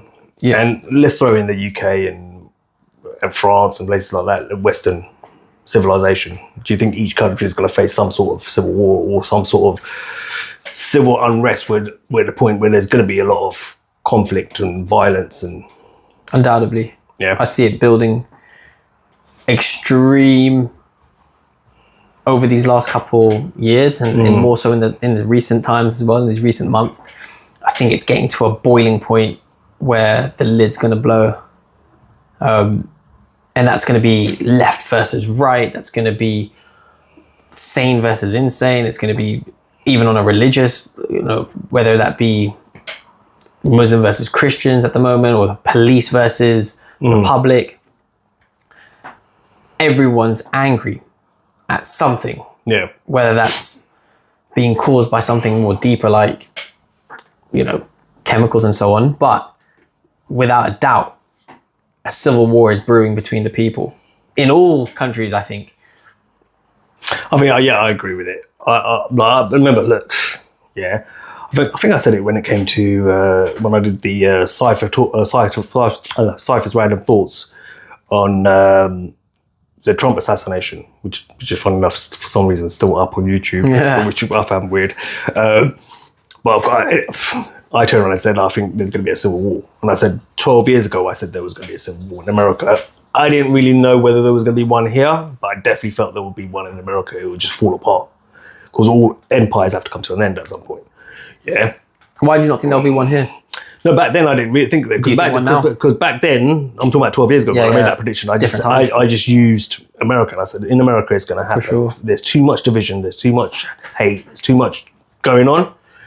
And I probably wasn't seeing as much as that here. But now when I see it all here now, it's like, yeah, it's going to happen here as well. We're going to be at each other's throats at some point. We're already at each other's throats. At the moment, it's a bit standoffish because the police will be in the way a little bit, protecting one side more than the other and just trying to keep it apart. But at some point, that's going to fall apart. You ain't got enough coppers to cover it. It's that simple. Eventually, people are just going to get so annoyed, so solid, bash them, and do the coppers and then just go for what they want. Yeah, it's going to kick off. I think it's brewing. And I think it's a pressure cooker ready to go. Yeah. I can definitely, for sure, it's going to happen in the US. Yeah. I think with the UK, it's also having its division. Whether it's going to be as violent is another. Yeah, whether it's going to be about, I think in America, it's literally going to be because they all got guns, man. They got guns. Yeah. Some of these guys got so many guns in their own household. Like we're not talking about hand pistols. So the average family might have one gun in the house, which they got locked in a safe somewhere. Do you know what I mean? Which the parents have access to and all that sort of stuff. And then you've got guys who have got freaking semi-automatic, automatic weapons. Do you know what I mean? Certain, whatever they can get hand on, really, like mini army sort of thing. And you can join forces with anyone else around there and really, really go to war. I mean, was it during the pandemic that they were going and buying ammunition? Do you remember? And they were out of stock ammunition. Because they knew what's up. They knew what they thought. Yeah, we know what's coming. Sorry. Especially when Biden came in, he was trying to take it away. Let's load up. Let's get it all. You can't take these from us. So, Second Amendment for a reason. So it's a scary little thought. But who comes out on top? Let's say if it's going to be woke versus sane versus insane, or left versus right. The problem, you know what the problem is? The problem is human nature is a problem, right? You can get the side that you and I probably think are right, yeah, which is about traditional family values and getting rid of all the degenerate behaviour. Yes, freedom of choice, you can trans and do all that stuff you need to do, and someone could bring it all back in control. But eventually the human nature is that you when we get power, we want more and more control. And that's when the corruption starts as well. You want to get wealthy and wealth because power is associated with money and wealth. So then you become more corrupt and you start doing the corrupt stuff where you're now getting more and more wealthier. And then before you know it, you've now turned into the regime that was the one that you got rid of and you stood against. Do you know what I mean? Mm-hmm. We were talking about earlier about off record, we were talking about gangs, how they start off. I talked about the Holy Smokes in Southall originally started off as a gang to fight the NF, the National Front, right, the skinheads. And then eventually once they got rid of the skinheads and they were out and there was no racist groups who been able to attack that Asian population of Southall, the Holy Smokes then turned into gangsters. They started extorting money from shopkeepers, protection money, drugs, all that sort of stuff. Yeah, do you see what I mean? You've got that power now. Well, hold on, we're a big group. We can make some money here. You see where it progresses to? It's a cycle. And that's the thing about human nature. Like, that's my biggest concern, is even if the right side wins, in our opinion, what we see as the right side, eventually it's still going to get corrupt. The problem is human nature. When you get to that level, when you get that much power, and now you're afraid to lose that power, so you know you need more wealth, and then you start doing corrupt things to get more wealth so you can keep power. Makes sense? Mm-hmm. So, I don't know who wins. All right, if there was a Civil War II breakout, which group of people is going to be the first to start the conflict? Is it going to be a religious war? Is it going to be a police versus public? Is it going to be the left versus right? Is it going to be if Trump wins? Extreme Trump wins, then the right. lefties will start it first. If Kamala wins, then the right will start something. So it's going to be election based. Could be, but it's going to be a mixture of both. But remember, the ideologies are ingrained in those two sides, right? So the lefty is all about have your dick hanging out and walk in the parade, and don't worry if there's kids looking at that dick, and do you know what I mean, teach them masturbation as a young age, and then you got the more traditional values of the Republicans on that side saying no, fuck that, we're not allowing this, we'll leave our kids alone, and all that stuff. So it's all incorporated into those groups. So actually it all triggers it off because their political views are ingrained in the reason why they're going to end up fighting. But it's going to happen. If that makes sense, do you know what I mean? Yeah, and I think you're right. The election is going to be so that's soon. That's going to happen in the next few months. But I do see it from a bigger picture of this is all by design, and a civil war is needed because you need a collapse before you can rebuild, right? I remember during those couple of years, the Build Back Better movement. Remember what we said in the Trump assassination video, right? Episode, which was episode 6. Guys, go check out Rumble and Spotify. I'm going to promote it again. It's not on YouTube. They deleted it. They fucked us on that. Yeah. But it's probably going to delete this one too. We're going to delete this one as well. So check us on Rumble, Spotify. Yeah. But it's like, I forgot what I was going to say now. It's like... Trump. Yeah, it's like... we said before, right? Okay, we said in the last video, we said it's all about you got to collapse, you got to create complete and utter anarchy. That's what I said. It's going to be absolute anarchy. It has to be confusing as well. Like, what the fuck is going on? This is, we're that normal person who just gets up, doesn't worry about these things, just worries about their bills, and that's their worry. Gets up, goes to work, stressing in their head, oh shit, I've got a credit card bill to pay off, I've got this bill to pay off for. Oh, this is what's going on as well, fucking, do you know what I mean? Oh, I've got to work and take shit from the boss and a job I fucking hate, blah, blah, blah. That person is going to be the one that's begging for help from the government. Do you know what I mean? And it's going to be complete anarchy with a point where they're not in touch with anything. It's like, what's going on? What's this about? What's that about? Why are you fighting here? And why are they fighting there? I don't understand. Do you know what I mean? To the point where they say, then the masses will scream, help me. On their knees, government, save us. Because I can't do it, you have to do it. Yeah, it's all part of the game plan. It's all part of the game plan, man. I kind of want to play a few quick clips because we're going a bit long now with this year, so we want to wrap this up a little bit. But I want to play a quick couple of clips from what I saw this morning on Jimmy Dore show, and the author of a book called The Racket, but his name's Matt Kennard, British as well. His take on, I'm playing back to back, just make this quick. Jimmy Dore asks him some interesting questions, and he gives some interesting part about the political landscape and how things really work. Encourage you to go over Jimmy Dore show on YouTube and watch the whole episode. It's like 32 minutes, not too long, but really insightful, really good. And I took some of the best bits out of there, I suppose, and then we'll give our take on it. Yeah? When in Obama's second term, so I was going into the White House and interviewing people all over Washington. Then I went to Wall Street, and some people on the inside they talk openly in ways that you wouldn't expect. Like I remember going into one investment bank, and we were talking about the war in Iraq, and they were like, "Well, obviously we went into Iraq to get 20,000 barrels of oil a day," and they thought it was funny that I thought I would think any different, So there are people on the inside that don't imbibe these theories, which is what Chris Hedges was talking about how in the late stage of empire, the people in Washington start to believe their own propaganda, and then they start making irrational decisions because they're basing it on irrational theories.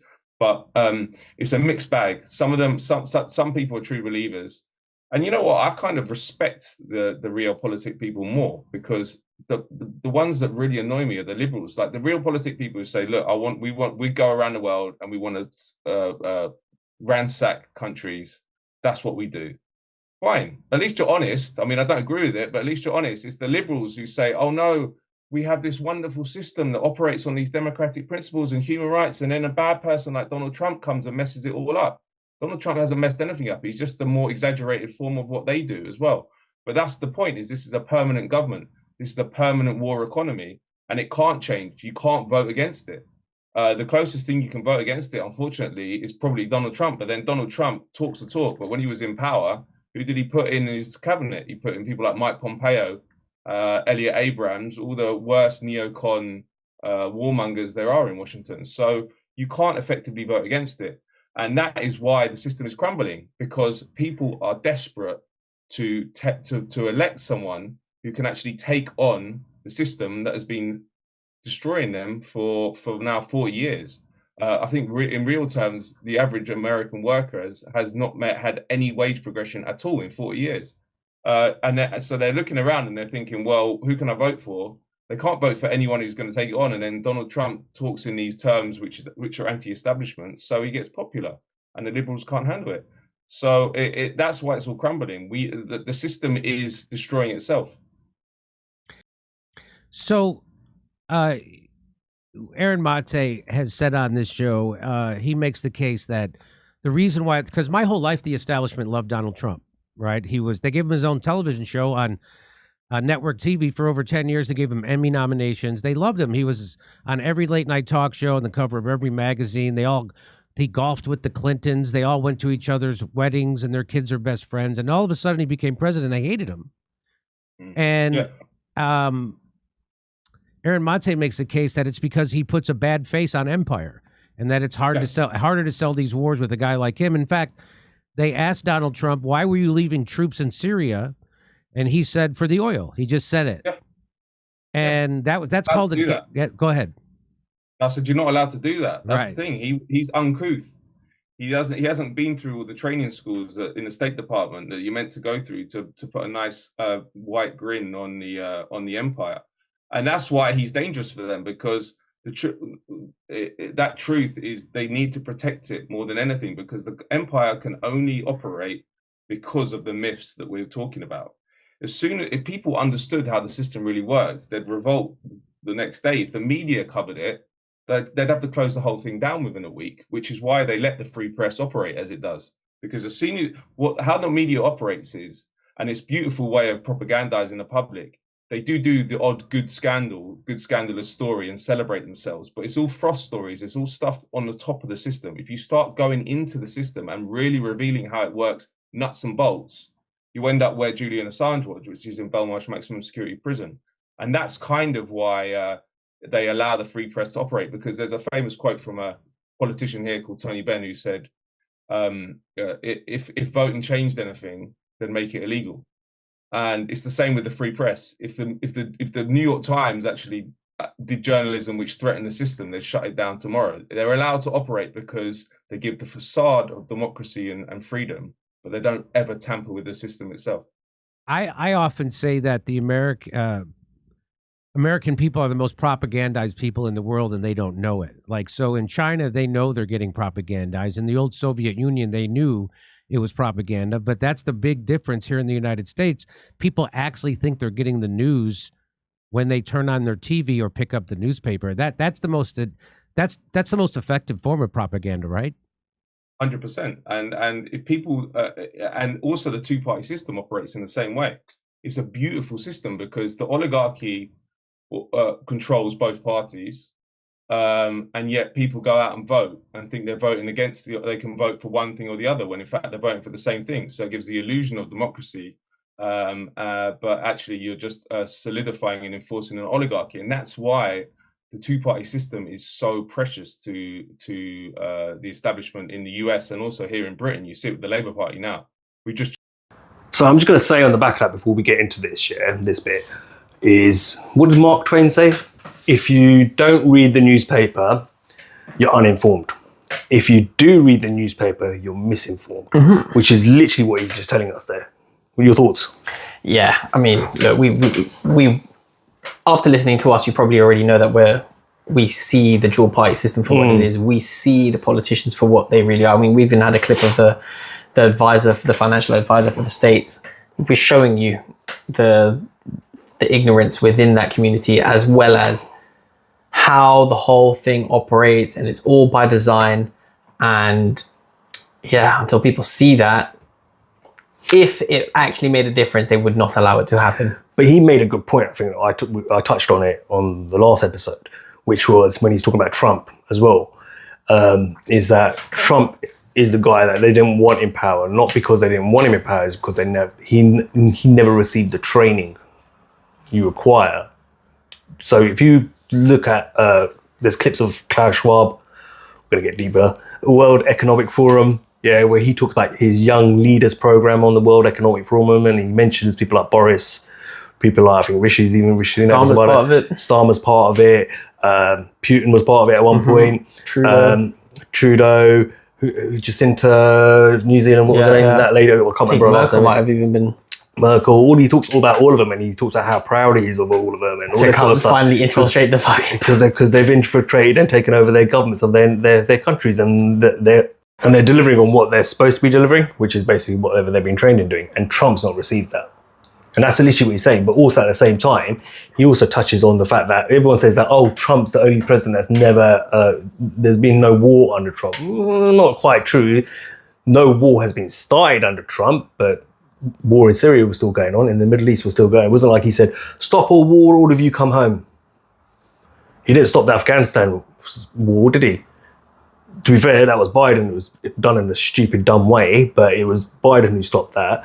And he allowed that war to continue in Afghanistan. We're going to play a clip about, it's a bit of a nutty clip of Trump, a story from one of his team or whatever it was when he was in power. But at the same time, he may not have started any wars, but he didn't stop any wars either. So US soldiers were still going over there doing their bit, dying, why? For profits. And he just mentioned it, even he said it. He goes, well, I haven't pulled them out of Syria because we're protecting the oil. Well, I talked about it in the last episode, the one that got banned about Trump on the back of the assassination attempt. But on the surface, I think his policies make sense. I think on the surface, it would improve the quality of life for America, and hopefully that translates into the Western world. However, like they just mentioned in the video, he was friends with the Clinton family. He was part of the media, and he was still part of these maybe upper echelon groups. And when it came to it, his presidency probably was, as I said, the best president in recent times of American history. But what actually happened with Clinton? Nothing. What happened with the island and all of that stuff going on? Nothing. what happened with the UFOs and all that stuff. Okay, he said he was going to talk about it. Nothing happened as a result. So the bigger agenda. But didn't he say he was going to release the JFK files? JFK, I think he also said something about 9/11. Legally now they should be released. Yeah, it should be, right? It should be declassified. It's already long, over 50 years now. Yeah. But nothing happened as a result. So that's where I bring up skeptical. And like he said, like this guy was mentioning, his team have the mindset of being a part of this agenda. And a lot of Donald Trump's sponsors and his wider team are part of a certain demographic that support the globalist agenda. And so from that perspective, you have to take Trump for what it is as well. Yeah, listen, look, I think I said it last time as well. We both touched on it. We gave our actual thoughts right. Yeah, that's right. And what we're both actually thinking, right? And I do genuinely think he's that guy who came out of nowhere and they were like, oh, what? How's this happened? Yeah. Although he's supposed to say things a certain way and he doesn't choose a certain way, but at the same time he says the things I think, and I said this about his first term. His first term, he said all the right things he needed to say to get people on his side to get himself in power. Yeah, doesn't mean he was going to deliver on it, right? It's also the same with Zelensky as well, and we're going to do an episode on Ukraine at some point. Give me money. We're going to get to that one, yeah, because that one's an eye opener as well. Yeah. Because I rewatched Ukraine on Fire recently, and it's the same with him. He promised all this stuff, peace with Russia and all this sort of stuff, and it's never happened. Yeah, and Trump's the same, in my opinion. He will promise all these things. He didn't have to start a war because the war's already been started, and he can brag about that as much as you want. And I said it as well. But this time around, if he gets into power and he goes knocking on Putin doors and he'll say, "Tell that little bitch over there to back off. You don't put NATO on my borders. Yeah, and whatever territories I've taken, I keep." That's the only way this stops. End of. This isn't a negotiation. This is me telling you what I want. Now go away, Trump, and make it happen. Do you think Trump's going to back down from that? No. Trump's going to proceed and say, all right, let's keep funding Ukraine then because Putin doesn't want to hear me. But this is the thing. And then don't forget, Taiwan, China. He's even said it like, is Kamala Harris or even Biden really going to deal with Xi Jinping or whatever his name is? Definitely not. Is he really going to be able to deal with him? He's a fierce man, a fierce leader, right? So he's already telling you in a way, I'm going to have to go, I'm the fierce man who's going to have to deal with these cats because you need a big man. I'm going to play a clip to give you an example of what I'm talking about here, right? But it's very much, it sounds like war mindset is already in his head. He knows what's coming. He knows what he's got to do. He's got certain backers and certain people in his teams. We're not going to go into that because obviously we're really going to put us up as controversial as we are. Yeah. I kind of don't want to be put on that list, not yet anyway. Not yeah, yet. right. Yeah, as a target because we're not a big enough voice yet. No. Before that, I would like to become a big enough voice before we go down that route. Yeah, it's too much. But you know who I'm talking about. Certain demographic. A certain demographic that's in his that controls him and runs him as well. All right, and they're going to push for it. And he's going to push for it this time around. If you think you're going to see the end of the Ukraine war and all that stuff, nah. If you think you're going to see the end of Gaza and all that's going on there, no. No chance. And you will see the start of China and Taiwan, I think. Because he's going to turn around and say to China, nah, man, you ain't touching it. And China's going to turn around and say, screw you, mate. Yeah, we've got our army's bigger than yours. I mean, Russia and China were teaming up recently. I don't know if you saw those two. They were flying over Alaska. A Chinese bomber and a Russian plane. And it's like, hold on, what are these two teaming up about? But they're letting you know. It's like saying this is how easy it is for us. But this is the thing, and in addition to all of these international affairs going on, we've also got the civil wars going to happening in the West as well. So it's exciting times to be alive, but best believe scary as well, man. Be scary. Let's just play this Trump thing, and this gives the mindset of where he's different, in my opinion, to Biden. And I think it will kick off because listen to this, and this is a mindset when he is dealing with certain leaders. I'm gonna play this clip. I'll give you my favorite President Trump story. When we were negotiating with the Taliban while President Trump was still the president, President Trump looked at the Taliban leader and said this. And he said, if you harm a hair on a single American, I'm going to kill you. Reached in his pocket, pulled out a satellite photo of the leader of the Taliban's home and handed it to him. Shut up. Got up and walked out the room. Do you know for 18 months not a single American was killed in Afghanistan? You told me in a previous interview that you told the leader of the Taliban you would obliterate him if he dared not to follow every dotted I, cross T, comma, period. Abdul, I did. Had a conversation, had a number of conversations. And didn't you at one point tell him, I know exactly where you are, and give him the exact coordinates where he was? No, I sent him a picture of his house. He said, but why do you send me a picture of my house? I said, you'll have to figure that one out. I said, if you do anything, we're going to hit you harder than any country has ever been hit.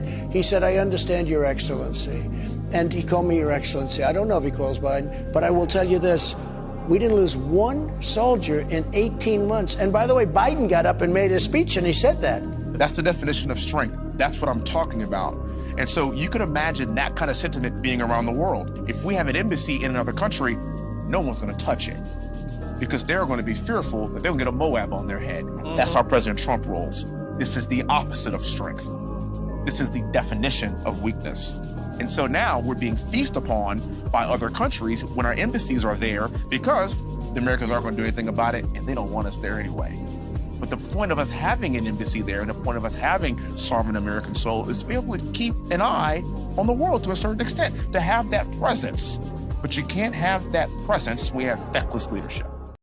So, I mean, there's an example of his strength and his stuff as a leader. Cool, I get it, but also it shows a sign of his aggression. And imagine him trying to do that with Putin, who's now in the middle of a war with a weak leader like Zelensky.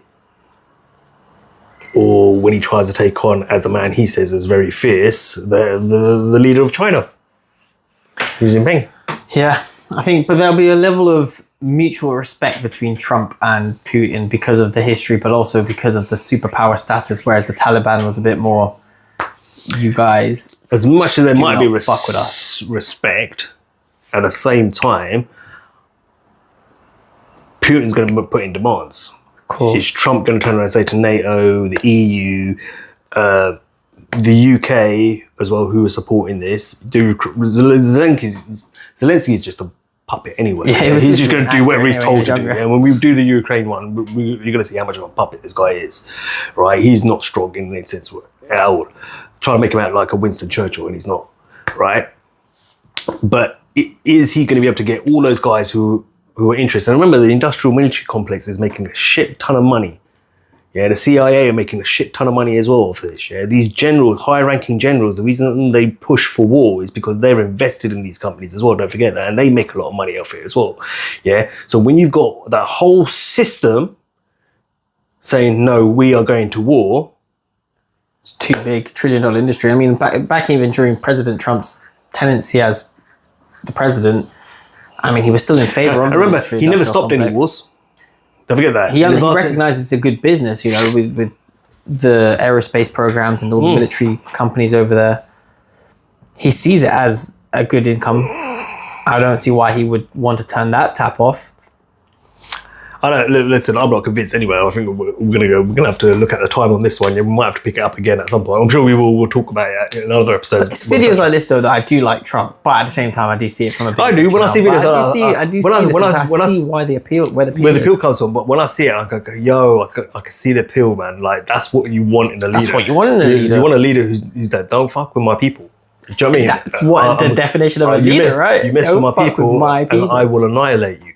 Do you understand me? Yes, sir. Yes, boss. Do you know what I mean? That's what you want in a leader, right? You want that. Even when you're working with someone, you want someone who inspires you, but also has got your back. Yeah. Do you know what I mean? Mm-hmm. Right? Even think about the workplace. A smaller environment than what we're talking about right now. It's the same thing. You want a leader who's got your back, right? Who's going to support you, right? And cover you. It's the same thing. But at the same time, you and I know there's more to this picture than me. It's all by design though, isn't it? So Trump came in, showed what a strong leader would be like, then they take him out during those messy years, and then they put Biden in, the complete opposite, the literal definition of an idiot. Not only does that show the supporters, you guys actually support this guy. Yeah. He does his 4 years, they take him out, and now we're up for debate whether do you want this, Trump back to bring in that stance, but obviously in a new political environment where things ain't going to be the same because of the damage that Biden did? Or do you go for another Democrat party? Could be Kamala, maybe even Clinton decides to run again. Are we going to see something like this where the woke mindset now is more powerful? It's interesting and scary times we're living through. Either way, I think I personally think there's going to be war. Yeah. Further war, and I think war's going to stop. International It's too much. There's too much money involved in it. Too much money involved in it, but there's also other agendas that need to be fulfilled. Too much hate going on as well. Which needs to be fulfilled, and the the machine, as you want to call it, the system it's building up is the people that truly run the world and sit at the top. They're not going to let it go. So eventually, Trump is also going to have to fall in line, and I think we're going to see something completely different from him this time round. But I think he'll sell it as Biden caused all of this. I can't reverse it now. So now all I can do is support it. Yep. And this, look, I mean, like they mentioned embassies. I was walking around Battersea, where we got the new US embassy there. It's an amazing piece of architecture. It's a fortress in its own way. That came in during the Obama. It was signed off by Obama. It was like a $12 billion project or whatever. And Trump was like, waste of money. We had a good place in Mayfair, prime location. Why are we doing this? He comes into presidency. It's not exactly something he can just stop. Yeah. There's going to be plans and projects that are implemented during the Biden administration, during the Obama administration, that are still going to be getting carried out, irrespective of whether Trump wants it or not. Because the wheels are in motion. You can't stop it now. Yeah. Cool. That's the reality of it. I think we're going to leave it at that. I think we said enough. Yeah. As always, guys, like, share, and subscribe. Share us your thoughts as well. You can leave comments on Spotify as well and on Rumble. If you're watching on either of those platforms, ideally, we would probably want you on those two platforms more than YouTube. Yeah. Because YouTube, as we said, sticky at the moment is the word. We don't even know if this one will last. We do have a backup channel on YouTube, so we may start using that, or we start going lighter with it on YouTube. I already promoted on TikTok that Rumble and Spotify is the uncensored episodes, and YouTube is unfortunately censored. Yeah. Yeah. So if you can always catch our raw stuff, like what you're hearing right now, if you're listening on Rumble and Spotify, you should always hear it. But definitely always on Rumble. We haven't had a problem with Spotify yet, but definitely on Rumble, we're never going to have that problem. So go over there and subscribe, follow us, give us a like and all that sort of stuff. And again, get involved. If there's anything you want us to talk about, that you want us to get into, happy to, or just hear your thoughts. So we can build an episode. If you leave a good enough comment, we might react and do an episode on your comment and go deeper. Yeah, and have that conversation with you. But yeah, look, like, share, subscribe. Until next time, I'm Cypher. I'm Treble. And we out. Peace.